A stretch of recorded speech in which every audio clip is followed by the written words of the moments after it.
అందరికీ నమస్కారం. అమెరికా అధ్యక్షుడు డొనాల్డ్ ట్రంప్ ఏర్పాటు చేసిన ఒక పార్టీలోకి థామస్ అనేటువంటి ఒక వ్యక్తి చొరబడి కాల్పులు జరిపాడు. ఈ సంఘటన మీ అందరికీ గుర్తుంది కదా! వెంటనే అతను సెక్యూరిటీ సిబ్బంది అదుపులో తీసుకున్నారు. అయితే ఈ కాల్పులు జరపటానికి ట్రంప్ ఆలోచన విధానం, ట్రంప్ స్టేట్మెంట్సు, ట్రంప్ బిహేవియర్ ఈ 3 కారణమా? అసలు ఈ సంఘటన నుంచి ట్రంప్ నేర్చుకోవాల్సిన పాఠాలేంటి? మాట్లాడుకునే ప్రయత్నం చేద్దాం. ఒక వారం రోజుల క్రితం ట్రంప్ ఒక స్టేట్మెంట్ ఇచ్చాడు. మీకు గుర్తుందిగా, భారతదేశం చైనాలు నరకకూపాలు, ఆ దేశాల్లో ఉండాలని అక్కడ ప్రజలు కూడా కోరుకోరు. వాళ్ళు అంటే ఆ దేశాల్లో ఉన్నటువంటి మహిళలు 9 నెలల కడుపుతోటి అమెరికాకు వచ్చి పిల్లల్ని కంటుంటారు. ఎందుకంటే అమెరికాలో పిల్లలు పుడితే పుట్టుకతో అమెరికా పౌరసత్వం వస్తుంది కాబట్టి. అమెరికాలో జన్మతః పౌరసత్వం వచ్చే చట్టాలు ఉన్నాయి. అమెరికాలో పిల్లల్ని కంటే ఆ కన్న పిల్లలకి అక్కడే పౌరసత్వం వస్తుంది.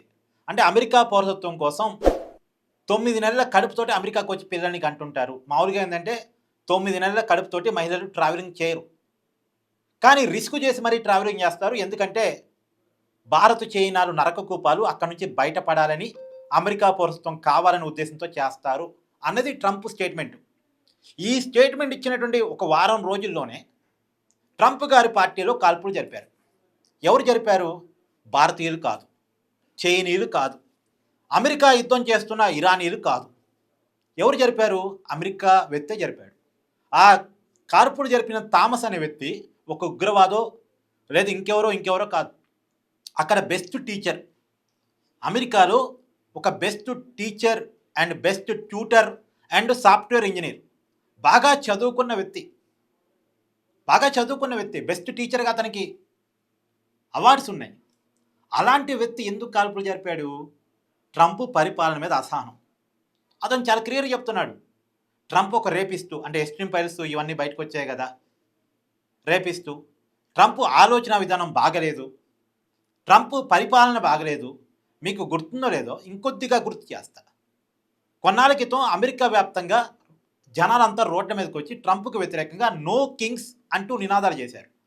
మామూలుగా అమెరికాలో పొలిటికల్ సిచ్యువేషన్ ఎలా ఉంటుందంటే అండి, కొన్ని రాష్ట్రాలేమో రిపబ్లికన్కి అనుకూలంగా ఉంటాయి, కొన్ని రాష్ట్రాలేమో డెమోక్రటిక్ అనుకూలంగా ఉంటాయి. మన ఆంధ్ర లెక్కనే జనాలు వైసీపీ ఓటర్స్, టీడీపీ ఓటర్స్ అని విడిపోయి ఉంటారు. మన ఆంధ్ర పాలిటిక్స్ లాగానే అమెరికా పాలిటిక్స్ కూడా ఉంటాయి. అక్కడ అంతే, ఓటర్స్ కొంతమంది రిపబ్లికన్కి హార్డ్ కోర్ సపోర్టర్స్, కొంతమందికి డెమోక్రాటిక్కి హార్డ్ కోర్ సపోర్టర్స్. ఇటోళ్ళు అటు రారు, అటోళ్ళు ఇటు పోరు అంత ఈజీగా. కొంతమంది అట్టుంటారు. ఆంధ్ర పాలిటిక్స్ లాగానే అమెరికా పాలిటిక్స్ కూడా. కానీ రిపబ్లికన్లు బలంగా ఉండే రాష్ట్రాల్లో కూడా ప్రజలు రోడ్ల మీదకి వచ్చి చాలా పెద్ద ఎత్తున నిరసన కార్యక్రమాలు చేశారు. డొనాల్డ్ ట్రంప్కు వ్యతిరేకంగా, ఆయన చేస్తున్న యుద్ధాలకు వ్యతిరేకంగా చేశారు. అయితే అక్కడ అంటే ప్రజల్లో అసహనం చెప్తాను నేను, అమెరికాలో ఉన్న అసహనం. కానీ ఇక్కడ ఒక విషయం చెప్పాలి. భారతదేశంలో కానీ చైనాలో కానీ చైనా అధ్యక్షుడి మీద చైనీయులు ఈ రకంగా తిరుగుబాటు చేసింది లేదు. భారతదేశ ప్రధాని నరేంద్ర మోడీ మీద ఈ రకమైన తిరుగుబాటు లేదు. సరే, ఎన్నికల్లో గెలిపిస్తారో ఓడిస్తారో అది ప్రజలు ఇష్టం, డెమోక్రటిక్ రైట్ అది. కానీ రోడ్ల మీదకి వచ్చి నిరసన చెప్పి నువ్వు దిగిపో, నువ్వు రాజీనామా చెయ్యి, నువ్వు పరిపాలన బాగలేదు, నువ్వు కింగ్ లాగా బిహేవ్ చేస్తున్నావు అనేటువంటి నేచర్ చైనాలో కానీ భారతదేశంలో కానీ ఇక్కడ ప్రజల్లో అంత అసహనం లేదు. కానీ అమెరికాలో అసహనం ఉంది. నిజానికి ఇక్కడ అసహనం ఉంది అని చెప్పడానికి, అసహనం అమెరికాలో ఉండబట్టే దాన్ని ఎన్క్యాచ్ చేసుకొని ట్రంప్ ప్రెసిడెంట్ అయ్యాడు. ఒకసారి ట్రంప్ మాటలు మీరు గుర్తు తెచ్చుకోండి. అమెరికా ప్రెసిడెంట్ కావడానికి అమెరికాలో నిరుద్యోగం ఉంది, కాదు ఉద్యోగాలు క్రియేట్ చేస్తాను, అమెరికాలో పేదరికం ఉంది, పేదరికం లేకుండా చేస్తాను, అమెరికాలో అసమానతలు ఉన్నాయి, అసమానతలు లేకుండా చేస్తాను అని అమెరికా పరిస్థితి ఈ రకంగా ఎందుకుంది?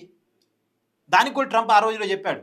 అమెరికా చాలా ఇన్వెస్ట్మెంట్స్ ప్రపంచంలో యుద్ధాల మీద చేస్తుంది, ఆ ఇన్వెస్ట్మెంట్ మొత్తం తగ్గించేసి నేను అమెరికా ప్రజల మీద ఖర్చు పెడతాను, అమెరికాలో ఉద్యోగాలు క్రియేట్ చేస్తాను, అమెరికా ప్రజల ఆదాయాన్ని పెంచుతానని ట్రంప్ చెప్పాడు. దానికి అమెరికాను సపోర్ట్ చేసి ట్రంప్ను గెలిపించారు. అమెరికా ది గ్రేట్ అని రకంగా చేస్తానని ట్రంప్ చెప్పాడు. కానీ ఆయన పరిపాలన స్టార్ట్ అయిన తర్వాత అమెరికాని వ్యతిరేకించే వాళ్ళు పెరిగారు. అమెరికా మిత్ర దేశాలు కూడా అమెరికాను వ్యతిరేకిస్తున్నాయి, నాటో దేశాలు కూడా అమెరికాను వ్యతిరేకిస్తున్నాయి. అమెరికా తానా అంటే తందానా అనేటువంటి దేశాలు కూడా ఇవాళ అమెరికాను వ్యతిరేకిస్తున్నాయి. కారణం ట్రంప్. పైగా అమెరికా ప్రజల్లో సాటిస్ఫాక్షన్ లేదు. ఏ యుద్ధాలకు వ్యతిరేకంగా ట్రంప్ ఆ రోజులో మాటలు చెప్పాడు. మళ్ళా ట్రంప్ వచ్చాక యుద్ధాలు పెంచాడే తప్ప తగ్గించలేదు. యుద్ధాల మీద ఖర్చు విపరీతంగా పెడుతున్నాడు. అది ప్రజల మీద భారంగా పడుతుంది. కాబట్టి ట్రంప్ పరిపాలన ఒక నరకకూపంగా ఉంది అని అక్కడ ప్రజలు భావిస్తున్నారు. దాంట్లో భాగంగానే అతను ఆ కాల్పులు జరిపాడు. ఆ కాల్పులు జరపడం తప్పే, దాన్ని ఖండిస్తా. కానీ దాని వెనకున్న కారణాలు మనం చర్చించాలిగా. కాల్పులు జరిపింది ఏ లష్కరే తోయివాడో, ఏ ఆల్ ఖైదా వాడో అయితే వాళ్ళు సహజంగా వాళ్ళ స్వభావం అదే అనుకోవచ్చు మనం. పైగా ఇక్కడ ఒక విషయాన్ని మనం గుర్తించాలి. ఏ లష్కరే తోయివాడో, ఏ ఆల్ ఖైదా వాడో అయితే వాళ్ళు ప్లాన్ చేసుకుంటారు.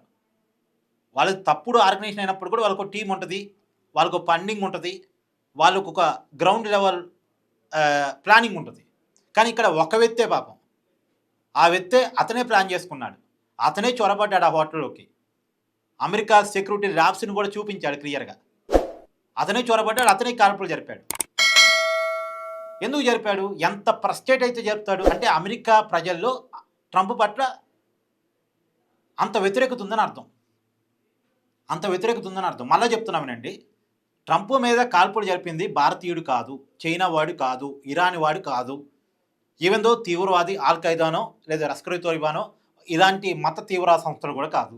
అమెరికా వాడే కాల్పులు జరిపాడు. ఎందుకు కాల్పులు జరిపాడు? ట్రంప్ పరిపాలన మీద అసహనంతో కాల్పులు జరిపాడు. ట్రంప్ను వ్యతిరేకిస్తూ కాల్పులు జరిపాడు. ట్రంప్ పరిపాలన బాగలేదు, ఒక నరకకూపంగా ఉంది అని కాల్పులు జరిపాడు. ఇప్పుడు నరకకూపం అంటే ఏంటో ట్రంప్ తెలుసుకోగలగాలి. నరకకూపం అంటే ట్రంప్ పరిపాలన. భారతదేశం నరకకూపం కాదు, చైనా నరకకూపం కాదు. కాకపోతే చైనీయులు భారతీయులు ఎందుకు అమెరికా కోసం వస్తారు అంటే అమెరికా డాలర్ విలువ ఎక్కువ కాబట్టి, అమెరికాలో అవకాశాలు ఉన్నాయి కాబట్టి, అవకాశాల కోసం గతంలో అమెరికానే పిలిచింది కాబట్టి ఓ 4 డబ్బులు సంపాదించుకోవడానికి వస్తారు. అది తప్ప ఒప్ప అది వేరే చర్చ. ఎక్కడ కూడా భారతీయులు చైనా వాళ్ళనైతే నేను ఓన్ చేసుకోను, కానీ భారతీయులు అయితే అమెరికాలో ఇల్లీగల్ థింగ్స్ ఏమీ పెద్దగా ఏం చేయరు, నేరాలైతే చేయరు. ఏదో మేబీ ఇల్లీగల్ థింగ్స్ ఏమైనా చేశారు అంటే ఏదో జాబ్ పని మీద చేస్తుంటారేమో తప్ప, అంటే ఏదో 1 గంట పని చేయాల్సిన చోట 2 గంటలు పని చేస్తుంటారు తప్ప, అంటే 1 గంటే పని చేయాలి ఇక్కడ అని అమెరికా చట్టాలు ఉంటే ఇంకొక హాఫ్ అన్ అవర్ ఎక్స్ట్రా ఓటీలు చేసుకొని ఓ ₹4 ఎక్కువ సంపాదించుకుందాం అని ఆశ ఏమైనా ఉంటుందేమో తప్ప క్రిమినల్ యాక్టివిటీస్ అసలు ఇండియన్స్ అమెరికాలో చేయరు, దాదాపుగా చేయరు. ఎవరైనా ఒక్కరిద్దరు చేస్తే వాళ్ళు మనం డిజైన్ చేసుకుందాం, కానీ మన వాళ్ళు చేయరు. మన వాళ్ళు చేసిన చరిత్ర కూడా లేదు. అక్కడ గణిత కల్చర్ ఎక్కువ, అక్కడ ప్రజలను అక్కడ కాల్చుకుంటూ ఉంటారు, అక్కడ వాళ్ళ మీద వాళ్ళు రకరకాలుగా ఉంటుంది వ్యవహారాలు. కానీ మన వాళ్ళు ఎక్కడ చేయరు.